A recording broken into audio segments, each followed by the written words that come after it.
ears due to frequent ear infections tomorrow. So it's been a tumultuous week. So I wanted to do. This is a change of pace. We're not doing Shin Pokemon tonight. And we're probably not going to do it for a little bit. I'm not going to say permanently, but this is kind of Chrono Trigger's a longer game, and I didn't want to give it like one stream and done. That's not the kind of game it is. So we'll see. I don't know.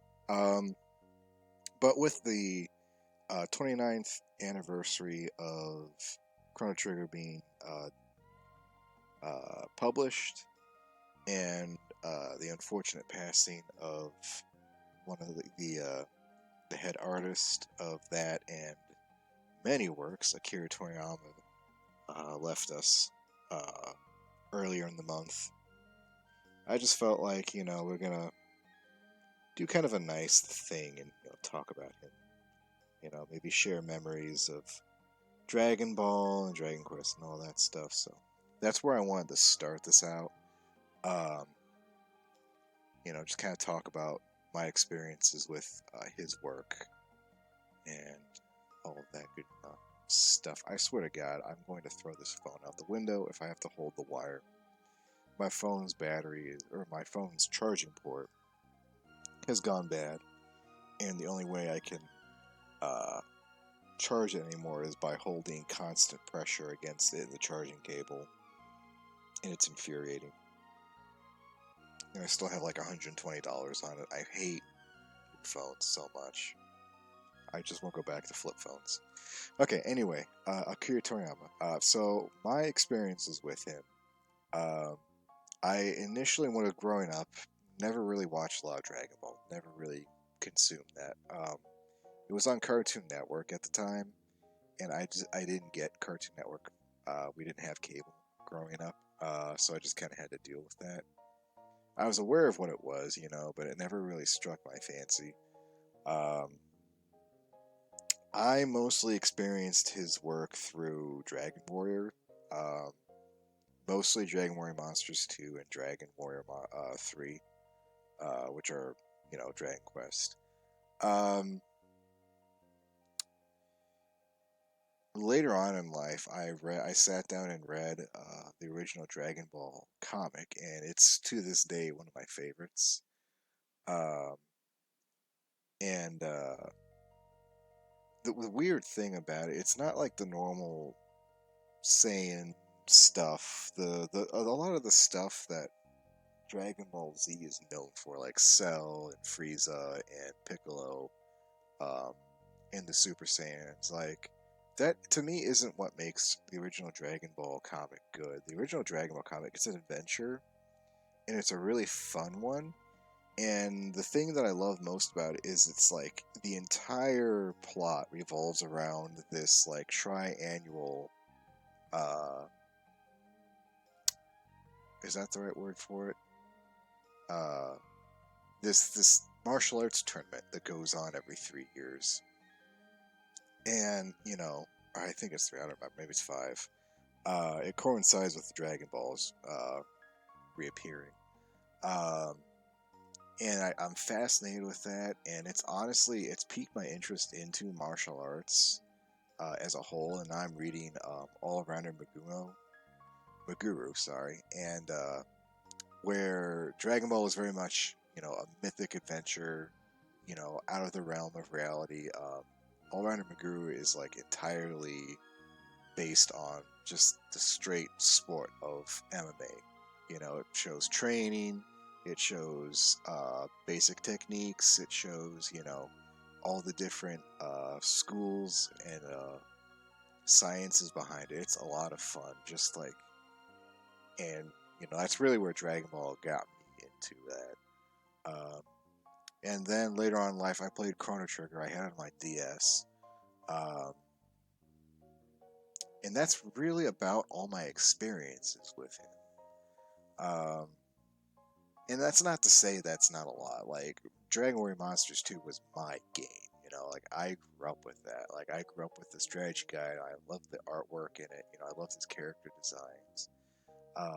And there's like some whimsy. He was able, like, even to the end of his life, he was constantly able to deliver this air of like childlike spirit to it, you know, like childlike wonder.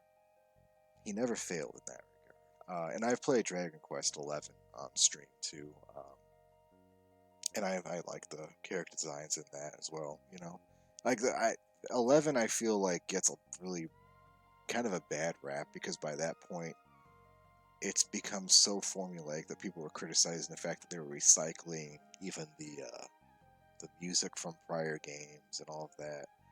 Uh, I've enjoyed it. I've had a good time. Eventually, I'm going to finish the damn thing once and for all. So yeah, that's my experiences with Akira Toriyama, and I'm kind of hoping that with his unfortunate passing, and we just lost two others. Um, the artist of Berserk, whose name I forgot. Hold on.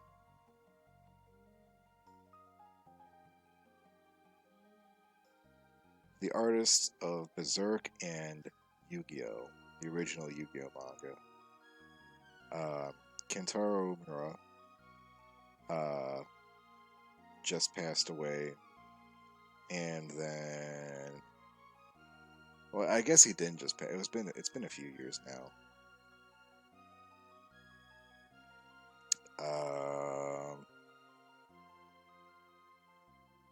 yeah, Kazuki Takahashi passed away 2022, and Kentaro Miura passed away 2021. He was 54. Um, Kazuki Takahashi was 60, and then uh, Akira Toriyama was 68, um, which a lot of people will say is a very early age to pass on.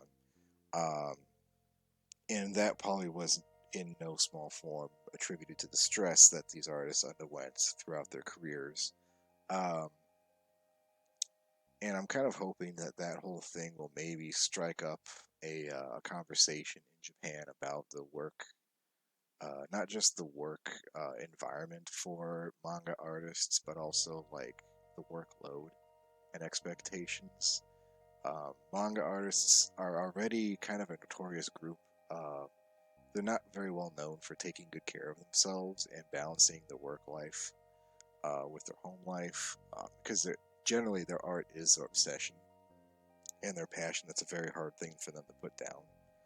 Um, and we're beginning to see the consequences of that passion as more of them are passing on at far too early an age. You know, so hopefully they'll maybe consider something. You know, I'm not a social justice anything. I'm not a bandwagoner. I'm not like beating the drum that Japan needs to change their ways and all that. But you know, maybe it's like maybe it's time to realize that the old way of how the manga industry worked, it put way too much strain on the artists, and now we're beginning to see the consequences where they're uh, suffering from, uh, I guess, midlife, not even like their senior years. You know, they didn't make it that far. So anyway, that's my bit about Akira Toriyama. It's a shame to see him go, but he like it's amazing, like especially with his passing, the realization of the scope of Dragon Ball and his artwork, especially in Latin America. You know, like all over the world, you can go anywhere with a picture of Goku's face on your shirt, and someone will recognize him. You know, um, it really almost reached the same reach of Disney in their golden era. You know, it's amazing to see. Um, I guess it really like attributes like in his artwork. You know, it's good. Um, I wouldn't call it anything breathtaking. There's been kind of jabs at it in the past of like he tends the same face, like uh, Chrono there.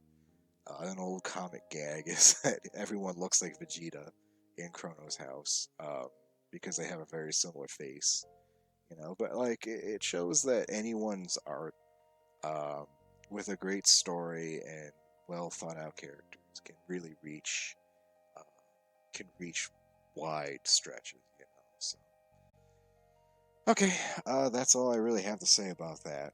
Um,